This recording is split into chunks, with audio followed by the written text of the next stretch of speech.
It's hard enough doing swimming, cycling and running back to back. Then imagine doing that whilst attached to another athlete.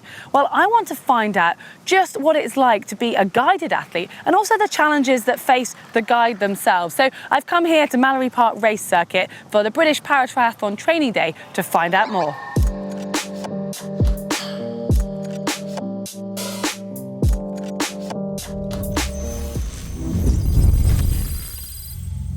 Today I'm finding out how the Paralympic visually impaired athletes compete and train with the assistance of their guide.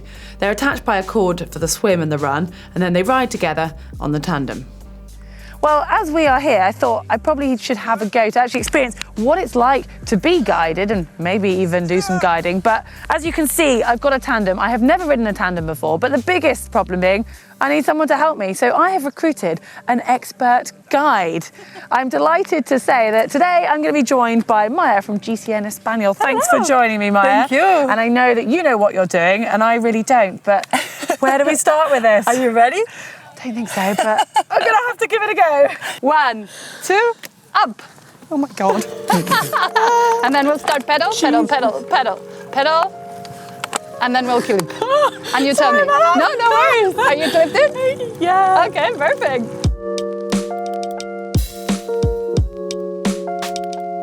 As you can see, riding a tandem isn't quite as easy as the pros make it look. The visually impaired athlete, or in this case myself, sits on the back and the guide at the front. Now the guide's role is to control the bike, so they'll steer, brake, accelerate and most importantly communicate to the athlete on the back. As the guided athlete, your job is to keep your head down and pedal at the same rate as your guide. You're going to have little choice in your RPM as the two drive chains are connected, meaning you must pedal simultaneously. Up, up, up, up, up.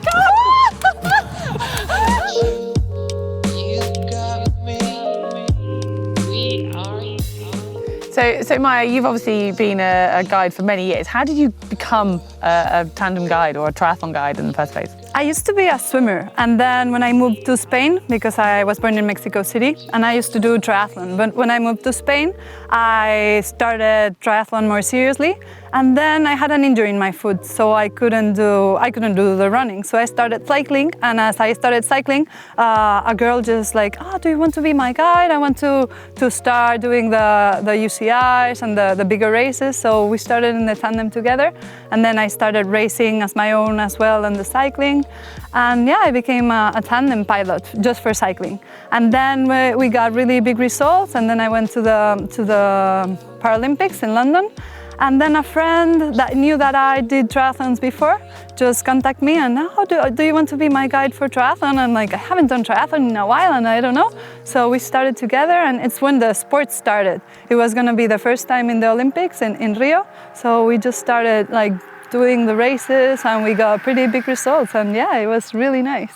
And what do you think are the qualities that you need like to be a good guide or to be a guide in the first place? Like what? I think you have to like trust each other. It's a team effort. It's not because she's blind. It's just she's an athlete as well as you. So you have to work together to get the result. You have to talk to each other, know what you're feeling, know your strengths, and it's a lot of pressure because you have all the responsibility. But it's been a good road.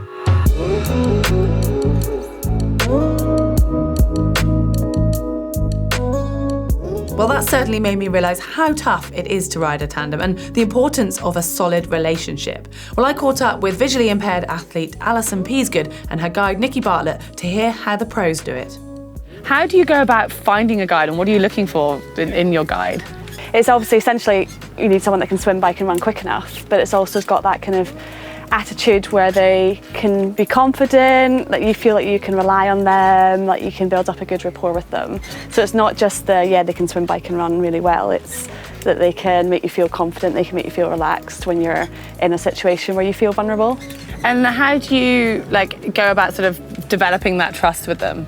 It's just spending time with them, like riding the bike, swimming. For me, swimming's one of the challenging things. Like open water, I really struggle to see at all. So that sort of trust, just by doing it and feeling that the more that they understand how hard you find it, and then just practicing it, you start to feel more confident in them. And do you do much like with your guide outside of your the actual swimming, cycling and running? Like how big a part of your kind of life and your training do they play? Yeah, you can't get away from Nikki. So like we're always doing things together, like socially, we'll go out just to build that relationship so that you feel like you do get on with them. Obviously you're not always going to get on with everyone, but you want an element of being able to be friendly with them and understand how they're feeling in certain situations. And what have you had to develop yourself, whether that's like mentally or physically, to be a better guide? What have you had to work on? Oh, I guess because obviously I came in this way and I've never guided before, so it's getting to know Alison as a person, what she needs around races, what she needs around training, day-to-day life, her vision in different lights, and then obviously to the more technical side, swimming alongside each other, getting in sync. And then obviously tandem, never ridden tandem in my life, so that's something you have to get used to.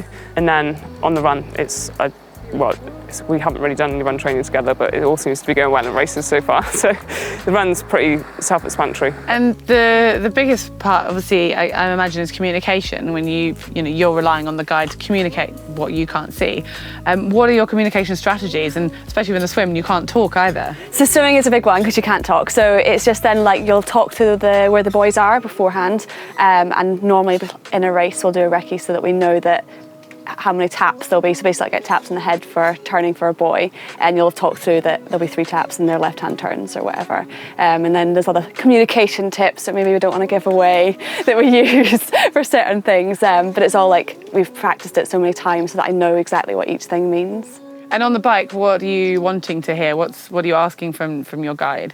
Mainly just that like when corners are coming, so that like if it's a tight left-hander that I can be effective with leaning the bike as well, and then just what's going on. Like so if you're in a training ride, like just to know what's happening, what's going on, where we are, kind of thing. And like especially if you're going through slow traffic, it's good to know that we're just going steady because there's cars in front. Otherwise I'm like, why was I laying down?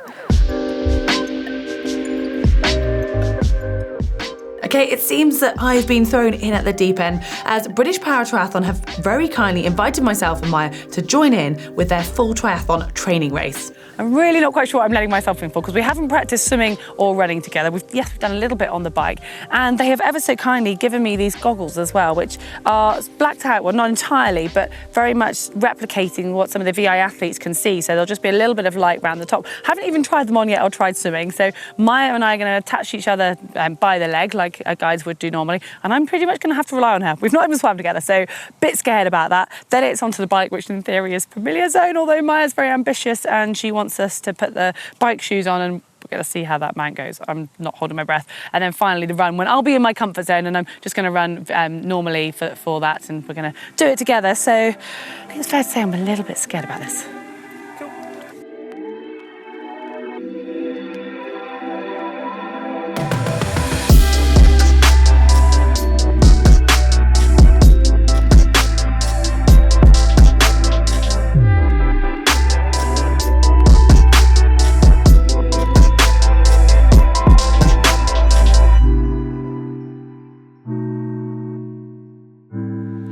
Well, that was quite some experience, and I'm very grateful to have such an impressive guide. Maya, thank you so much for your help on that.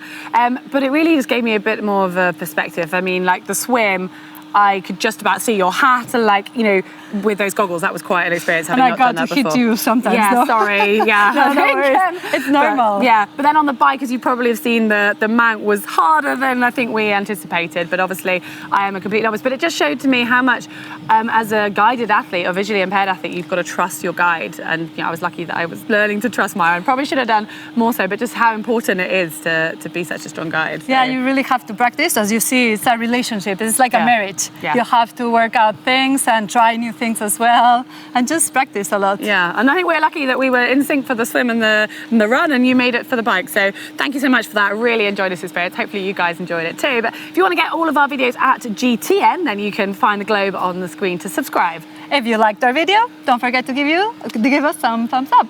Awesome. And if you want to see a video we did on the Challenge Athletes Foundation, you can find that just down here. Hasta la próxima.